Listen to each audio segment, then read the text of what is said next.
नमः शिवाय। हर हर महादेव। मित्रों, शिव शक्तो होम चैनल पे आप सबका हार्दिक स्वागत है। चैनल पे यदि नए हैं तो विनम्रता से निवेदन करूंगा कि चैनल को सब्सक्राइब कर लें ताकि हमारे द्वारा बनाई हुई कोई वीडियो सबसे पहले आपको प्राप्त हो। वीडियो में दिखाई जाने वाली जानकारी यदि आपको अच्छी लगे तो ज़रूर लाइक करें, शेयर करें, सब्सक्राइब करें। मित्रों, आज बात कर रहे हैं कि जो हमारे वेदों पुराणों में एक ऐसा भी अमृत से भरा हुआ एक दिव्य ग्रंथ है जिसका नाम है श्री रामचरितमानस। जी, जय श्री राम। और श्री रामचरितमानस को ज़्यादातर लोग रामायण का भी नाम देते हैं, पर इस चीज़ को समझिए कि दो अलग अलग चीज़ें हैं। एक जगह श्री रामचरितमानस है जो बाबा तुलसी के द्वारा जिसकी रचना की गई है, श्री तुलसीदास जी के द्वारा। और एक जो हमारा वाल्मीकि रामायण है तो वाल्मीकि जी द्वारा उसकी रचना की गई है। पर दोनों में अंतर क्या है? दोनों ही राम जी की जीवनी के बारे में बताते हैं, पर पहला अंतर है एक तो भाषा का अंतर, कि जो वाल्मीकि रामायण है वो थोड़ा बड़े आधार पे संस्कृत भाषा में उसको लिखा गया है और सभी लोग संस्कृत में पारंगत नहीं होते और सभी के पास वो संस्कृत का ज्ञान नहीं होता कि वो पढ़ करके फिर उसका सही एंगल निकाल पाएँ। और दूसरा अलग जो लेवल पे जो हमारा श्री रामचरितमानस है, बाबा तुलसी जी द्वारा जो रचना की गई है वो अवधी भाषा में है। अब उसके पीछे बहुत बड़ा एक राज है कि क्यों बाबा तुलसी ने अवधी भाषा में श्री रामचरितमानस को लिखा या उसकी रचना की। पर आज का जो प्रश्न है मित्रों, जितने भी हमारे भक्त जो हैं श्री रामचरितमानस का पाठ करते हैं, क्योंकि वाल्मीकि रामायण का पाठ बहुत कम देखने को मिलता है, लेकिन जैसे आप कई प्रांतों में जाएंगे, चाहे उत्तर प्रदेश की बात कह लीजिए, आप तो बहुत सारे प्रांतों में जब श्री गीता प्रेस गोरखपुर जी की सेवाएं ऑनलाइन भी मिलने लगी हैं, उनकी पुस्तकें हर जगह मिलने लगी हैं, तो बहुत सारे प्रांतों में जो है श्री रामचरितमानस का पाठ शुरू हो गया है। और लेकिन जो रामायण के असली जो रसिया हैं वो कौन है? आज का प्रश्न इससे जुड़ा हुआ है। और बहुत सारे 95% यानी 90 से 95% जो लोग हैं वो गलत अवतार का ही नाम, जहाँ तक मैं समझता हूँ, बताएंगे। कौन है सबसे बड़ा रसिया रामायण जी का, राम रस का? देखिए, प्रश्न को समझिए। सबसे बड़ा, सबसे पुरातन रसिया बहुत सारे हैं, इस चीज़ को समझिए ना, लिस्ट बहुत लंबी है, लेकिन जो सबसे बड़ा रसिया है, जो सबसे पुरातन जो रसिया है राम रस का, और जिसके द्वारा हर एक चीज़ की रचना जहाँ से शुरू हुई है, वो कौन है? अब बड़े सारे लोग कहेंगे, यार आप तो यार प्रश्न क्या पूछ रहे हो? बोला, रचना तो की है बाबा तुलसी जी ने, रामचरितमानस की नाम लिखा हुआ है उनका उस पर, और वहाँ वाल्मीकि रामायण जी की रचना की है वाल्मीकि जी ने, उन पर भी उनका नाम लिखा हुआ है। लेकिन किसकी प्रेरणा से? कहीं जो है वेद व्यास जी का भी वर्णन मिलता है कि जिन्होंने 18 पुराणों की भी रचना की, वेदों को विभाजित किया, पहले एक ही कंठ महावेद था, उसको 4 वेदों में विभाजित किया, तो कहते हैं कि उन्होंने भी कहीं ना कहीं शंकर जी की आराधना की थी। तो शंकर जी ने, एक जगह विवरण मिलता है, कई जगह शिव महापुराण में भी इसका। तो वेद व्यास जी के कंठ में जब शिव जो योग पट्ट के जो साधक हुए हैं शिव के, महाराज भोलेनाथ के, उनके भी नाम जब वहाँ पे आते हैं, तो एक जगह व्यास जी का भी एक कहीं कहीं वर्णन आता है कि व्यास जी ने भी शंकर जी की आराधना की थी। तो शंकर जी ने ये कहा था कि आपके कंठ में विराजमान रह करके, या आपके स्वरूप में विराजमान रह करके मैं आपकी मदद करूँगा इन चीज़ों की व्याख्यान करने में और उनकी रचना करने में। और बाबा तुलसी जी को भी जो प्रेरणा प्राप्त हुई थी वो शंकर जी की ही कृपा से प्राप्त हुई। वो कैसे? क्योंकि जब दौर था एक ऐसा कि जब रामायण का पाठ चलता था तो बाबा तुलसी भी हनुमान जी को खोजते खोजते एक बार पहुंचे थे कहीं। और हनुमान जी किसके अवतार हैं? शंकर जी के। और जो प्रश्न मैंने आपको पूछा कि सबसे बड़े रसिया कौन है राम रस के, तो 90 से 95% लोग कहेंगे जी हनुमान जी। हनुमान जी रसिया हैं, लेकिन उससे भी पुराने रसिया जो हैं हनुमान जी अवतार हैं जिनके। समझ गए आप उत्तर आपको पता लगे होगा। तो श्री श्री भोलेनाथ जी, भूत भावन भोलेनाथ जो हैं वो सबसे पुराने राम रसिया हैं। भोलेनाथ जी त्रिदेव हैं, आगे हनुमान जी उनका अवतार हुए हैं। मैंने तभी कहा था ना कि लिस्ट लंबी है। अब चाहे मैं बेटा हूँ, मेरे पिता से ही मेरा प्राकट्य हुआ है, तो जो मेन फिगर कौन हुए? मेरे पिताजी, है ना। एक मेन ब्रांच है, उसके बाद सब ब्रांचेस हैं आगे। मैं कोई विवाद वाली बात नहीं कर रहा हूँ, एक तर्क है कि श्री श्री भोलेनाथ जी, भूत भावन शंकर जी जो हैं वो रसिया हैं। और उन्हीं की कृपा से जब बाबा तुलसी जो हैं अपनी श्री रामचरितमानस की रचना संस्कृत में कर रहे थे, बार बार कोशिश करते कि संस्कृत में की जाए, लेकिन शिव जी की कृपा से वो अवधी भाषा में अपने आप ही रातों रात कन्वर्ट हो जाती थी। बहुत सारे लोग इस बात को नहीं जानते होंगे शायद, कि डायरेक्ट पढ़ तो लिया लेकिन वो चेंज कैसे होती कि जब बाबा तुलसी रचना कर रहे थे घाट पे श्री रामचरितमानस की, तो वो संस्कृत में ही लिखने की कोशिश कर रहे थे। लेकिन भगवान शिव जी क्या चाहते थे, क्या कारण था उसका कि शंकर जी जो है वो संस्कृत में लिखी हुई कृतियों को, बाबा तुलसी की रचना को अवधी भाषा में रातों रात बदल देते थे कि हर कोई राम जी का नाम ले सके, हर कोई श्री रामचरितमानस का पाठ कर सके अवधी भाषा में, जो हमारी देसी खड़ी बोली है उत्तर प्रदेश में। इसीलिए वो करते थे, क्योंकि संस्कृत जो है वो सिर्फ पंडितों तक सीमित हो जाती थी। यही कारण था कि जो वाल्मीकि रामायण का जो प्राकट्य है बहुत सारे कम लोगों तक ही सीमित है, कि जो ज्ञानी है, जो संस्कृत का ज्ञान रखते हैं, वो उसका पाठ करेंगे उसका सही। और कई तो ऐसे महान विद्वान हैं कि उसका सही सही से उच्चारण ही नहीं कर पा रहे, वो अपनी तरफ से जोड़ मोड़ कर करके लोगों को पता नहीं क्या क्या पढ़ा दे रहे हैं, और लोग लगे उनके पीछे महागुरु जी हैं। आप तो जगत के भी गुरु हैं, क्योंकि अंधों में काना राजा, वो जो पुरानी वैदिक संस्कृत थी उसके ज्ञाता जो हैं बहुत कम है। अब जो है, जो अब संस्कृत पढ़ाई जाती है स्कूलों में, विद्यालय में, ज़्यादातर वो लौकिक संस्कृत है। दो तरह की संस्कृत का प्रचलन है। जो पुरानी वैदिक संस्कृत थी उसके ज्ञाता, उसके स्कॉलर बहुत कम हैं।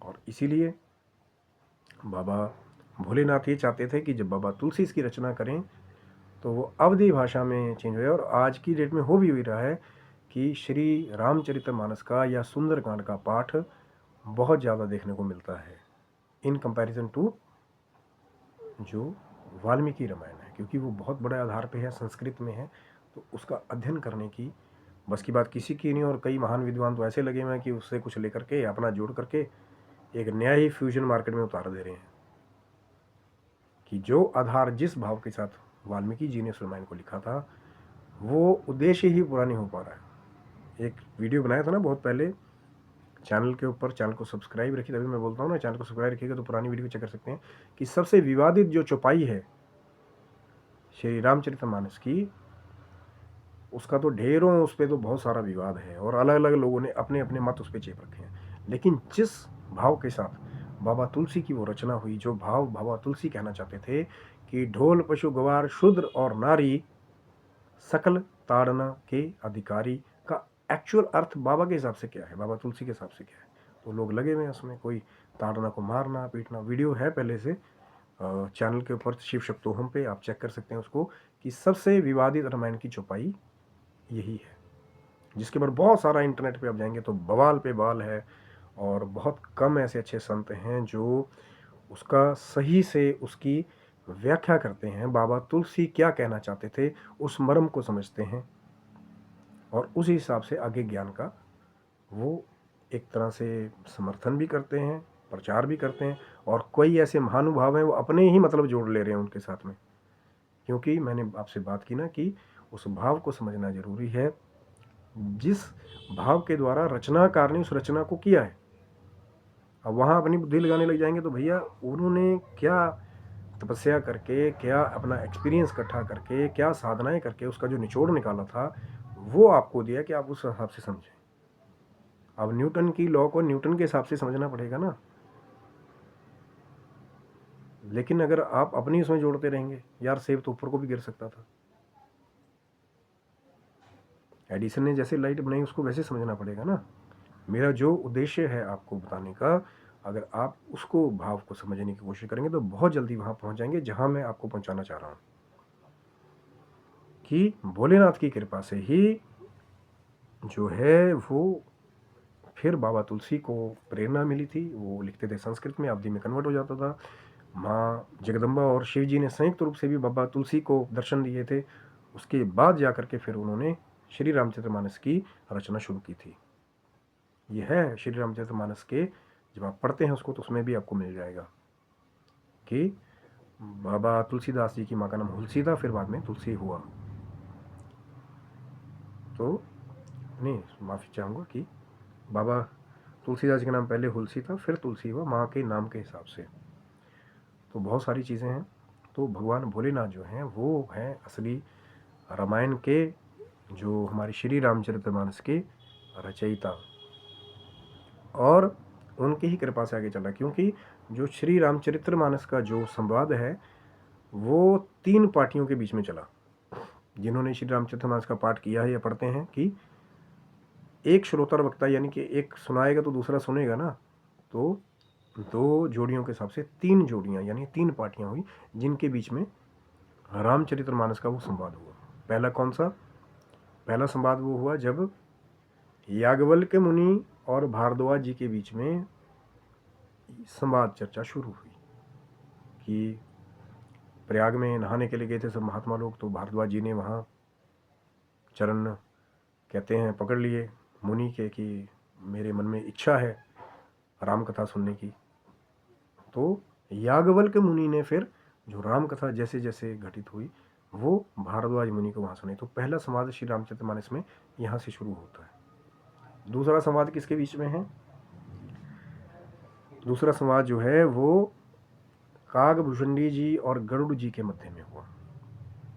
गरुड़ जी को जब माया लगी, श्री रामचंद्र जी और लक्ष्मण जी जब नागपाश में बांधे गए मेघनाथ के द्वारा, तो जब हनुमान जी गरुड़ जी को लेकर के आए नागपाश को काटने के लिए, तो जब उन्होंने काट दिया, उन्होंने दोनों को पड़े हुए देखा, श्री रामचंद्र जी को और लक्ष्मण जी को मूर्छित, तो उन्होंने कहा क्या यही प्रभु हैं?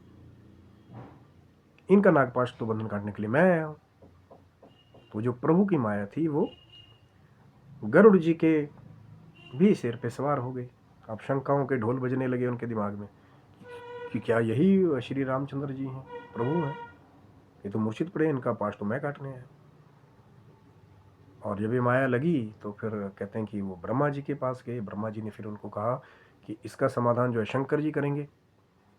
शंकर जी के पास गए तो शंकर जी उस समय कैलाश से कहीं जा रहे थे, तो उन्होंने कहा कि अभी तो मैं भजन के लिए जा रहा हूँ, मैं आपसे आके मिलूंगा, लेकिन आपने अगर ये अपनी शंका का समाधान करना है तो आप काकभूषणी जी के आश्रम जाइए।